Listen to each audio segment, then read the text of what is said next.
여러분 안녕하십니까. CJB 8시 뉴스 시작합니다. 신축년 흰소의 해가 밝았습니다. 코로나19로 해돋이 행사가 모두 취소되는 아쉬움도 있었지만 각자 새해에는 밝고 좋은 일들만 가득하길 바라는 마음은 더욱 간절했습니다. 조용관 기자입니다. 어둠을 뚫고 신축년의 첫 태양이 떠오릅니다. 구름을 헤치고 서서히 솟구치는 태양이 세상을 환하게 비춥니다. 오전 7시 35분 소백산 1383m 고지 연화봉에서 바라본 신축년 새해입니다. 속리산 문장대에서도 어김없이 밝은 태양이 솟아오릅니다. 힘차게 떠오른 태양이 멀리 산 정상부를 붉게 물들입니다. 등산로 입구에서는 코로나 확산을 우려해 경찰까지 동원된 입산 통제가 이루어졌습니다. 오늘 아침 문장대 해돋이를 잠깐 볼 수 있었으나 코로나19 예방을 위해 새벽 입산을 통제했습니다. 1월 3일까지는 아침 7시 이후 입산이 가능합니다. 시민들은 해맞이 명소를 직접 찾는 대신 자신이 사는 아파트나 해돋이 장소와 멀찍이 떨어져서 새해를 맞이했습니다. 2021 화이팅! 눈 내리는 도심은 비교적 한산했습니다. 1년 가까이 마스크를 벗을 수 없었던 시민들은 다시 일상으로 돌아갈 수 있게 되기를 빌었고 코로나가 빨리 종식이 돼서 사람들이 많이 이렇게 좀 돌아다녔으면 좋겠고요. 저희도 좀 힐링하는 시간들 많이 가졌으면 좋겠어요. 무엇보다 가족의 건강과 행복, 풍요를 소원했습니다. 이번에 졸업을 했는데 알바가 잘 안 구해지고 이래서 얼른 알바가 구해지고 그러니까 그 무엇보다도 모든 사람들이 다 건강하고 아프지 않았으면 좋겠고 행복했으면 좋겠어요. 코로나19로 예년에 없던 새해를 맞은 시민들은 신축년 흰소의 기운으로 위기를 넘어 모두가 행복하고 좋은 일들만 가득한 한 해가 되기를 손모아 기원했습니다. CJB 뉴스 조용광입니다. 신축년 새해를 맞아 충북도 내 자치단체장들이 한 해 포부를 담은 신년 사자성어를 잇따라 발표했습니다. 올해는 코로나19에서 파생된 화두들이 많았는데요. 어떤 내용이 있는지 안정은 기자가 전해드립니다. 이시종 지사는 해마다 도정의 핵심 가치가 담긴 사자성어를 직접 만들어 왔는데요. 올해는 극난 대망을 신년 화두로 발표했습니다. 예상치 못했던 코로나19 장기화로 모두가 큰 어려움을 겪은 만큼 하루빨리 바이러스를 종식시키고 침체된 경기를 회복하는 데 온 힘을 쏟겠다는 의지가 담겼습니다. 박문희 도의회 의장은 옳은 것은 함께하고 꾸짖을 것은 묻는다는 뜻의 같이 가자를 선정했습니다. 한글로 같이 가자로 들리기도 하죠. 모두가 힘들고 어려운 상황이지만 도의회와 도민이 같이 극복해가자는 뜻도 담았습니다. 김병우 교육감은 중국 송나라 서적에 나오는 고사인 승풍파랑을 신년 화두로 정했습니다. 바람을 타고 물결을 헤쳐나간다라는 뜻인데요. 코로나19라는 변화의 물결 속에 많은 도전을 거듭한 충북교육이 새해에 또 한 번 정진하겠다는 뜻을 담았습니다. 한범덕 청주시장은 4글자 한글로 다시 함께를 선정했습니다. 새해에도 함께하는 따뜻한 도시를 만들기 위해 최선을 다하겠다는 각오인데요. 코로나19 위기를 다 함께 극복하자는 의지도 담겨 있습니다. 6개 군에서도 다양한 의미가 담긴 신년 화두를 선정했습니다. 박세복 영동 군수는 군의 발전은 군민을 근본으로 한다는 뜻의 민본 동진을, 김재종 옥천 군수는 군민을 존경하는 마음을 담아 국궁 진력으로 정했습니다. 정상혁 보훈 군수는 우공이산으로 굳센 의지를 나타냈고요. 이차영 괴산 군수는 성화 약진으로 도약과 발전을 다짐했습니다.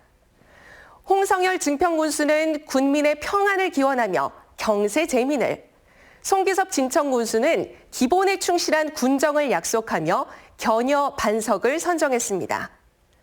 단체장들의 신년 화두를 관통하는 핵심 키워드를 꼽자면 연대와 희망일 것입니다. 공동체를 생각하는 성숙한 연대의식과 반드시 위기를 극복할 수 있다는 희망을 가슴에 품고 한 해를 시작하면 좋겠습니다. CJB 뉴스 안정은입니다. 2021년 신축년은 흰소의 해입니다. 새해를 맞아 소띠인 시민들의 소망과 계획을 비대면으로 들어봤습니다. 박원 기자입니다.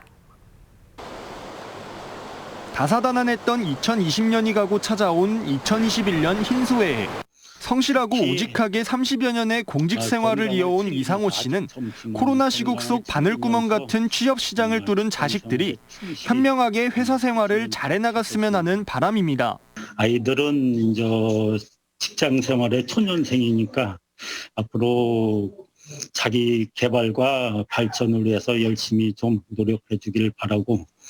환자를 볼 때 그 어느 때보다도 신경 쓸 것이 많았던 재활의학 의사 황찬호 씨는 코로나 걱정에 살얼음판을 걷는 1년이었기에 올해는 모두의 건강을 기원합니다. 한꺼번에 많은 거를 빠르게 갈 수는 없지만 천천히 가서 그래도 목적지에 다다를 수 있도록 그렇게 좀 노력을 하려고 하고 있고요. 무엇보다도 건강하게 올 한 해를 2021년도를 맞이해서 끝까지 잘 건강하고.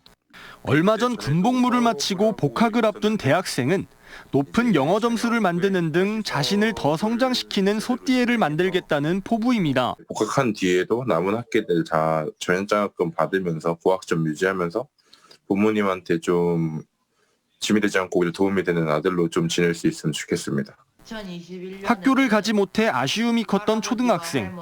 코로나가 빨리 종식돼 가족들의 건강은 물론 친구들과 재밌는 추억을 쌓고 싶습니다. 학교에 매일 등교하고 친구들과 마스크 벗고 밖에서 뛰어놀 수 있었으면 좋겠어요.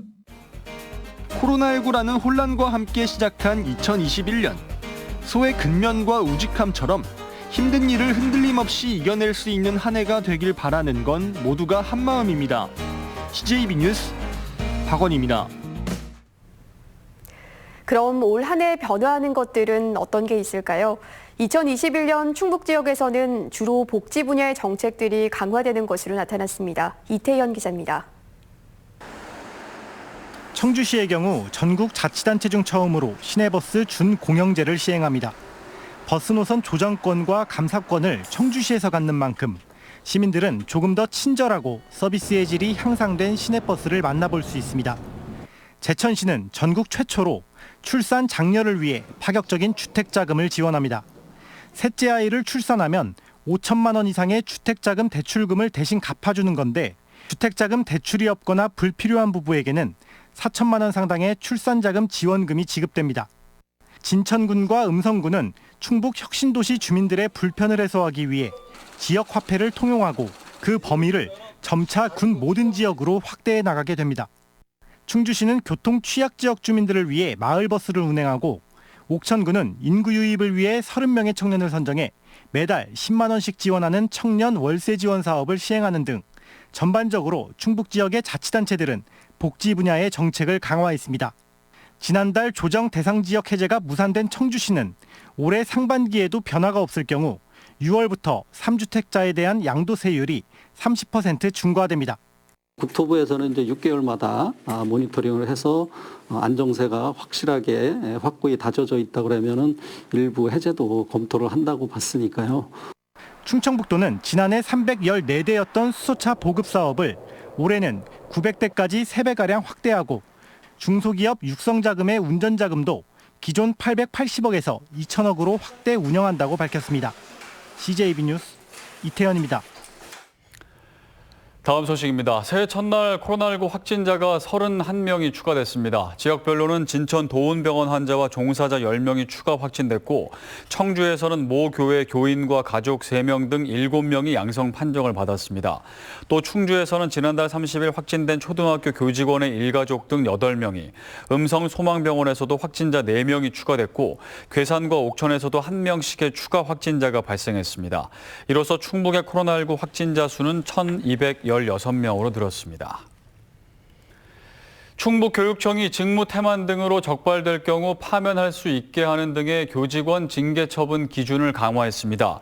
교육청은 직무 관련 비밀 누설과 교사의 학생 폭력 등에 대해 중징계를 가능하게 했고 그동안 경고에 그쳤던 학생 지도 관리 부적정 등 30여 개 항목은 경징계로 처분 수위를 높였습니다. 괴산군이 신속한 민원 처리를 위한 민원 책임관제를 시행합니다. 군은 팀장급 70명을 민원 책임관으로 지정해 민원이 종결될 때까지 절차와 방법, 서류 보완 등 민원인을 지원할 계획입니다. 또 50명 이상이 연관된 민원은 과장급을 민원 책임관으로 지정해 민원 처리 효율을 높이기로 했습니다. 오늘 아침 7시 10분쯤 청주시 오창읍의 한 2차 전지 소재 생산업체에서 불이 나 건물과 기계류를 태워 3억 3천만 원의 피해를 내고 1시간 30분 만에 꺼졌습니다. 경찰과 소방당국은 하수처리장 옆 산소라인에서 폭발이 발생해 건물로 불이 옮겨 붙은 것으로 보고 화재 원인을 조사하고 있습니다. 시장 흐름을 한세현 기자가 전망해봤습니다. 올해 부동산 시장의 가장 큰 변수는 세금입니다. 공시가격 9억 원 이상 주택에 부과되는 종합부동산세 세율은 최대 2.8%포인트 인상됐습니다. 또 조정 대상 지역 2주택자의 세부담 상한도 200%에서 300%로 높아졌습니다. 가령 시가로 서울집 두 채를 합한 값이 30억 원이라면 지난해의 2배가 넘는 3,700여만 원을 종부세로 내야 합니다.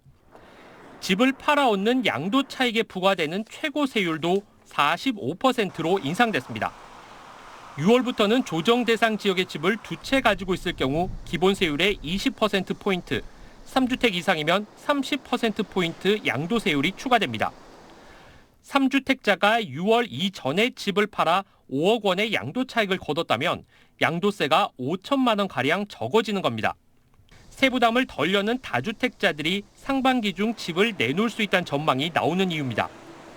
6월 1일 이후로 다주택자에 대한 페널티 성격의 중과세율이 10% 더 인상되거든요. 5월까지, 6월 전에 처분을 하는 게 세금을 고려한다면 맞는 거죠. 저금리에 풍부한 시중 유동성이 여전하기 때문에 올해도 집값이 제한적이나마 오를 거란 전망이 우세합니다. 3기 신도시와 광역급행철도 사업 과정에서 풀린 32조 원에 달하는 보상금이 부동산 시장을 자극할 수도 있습니다.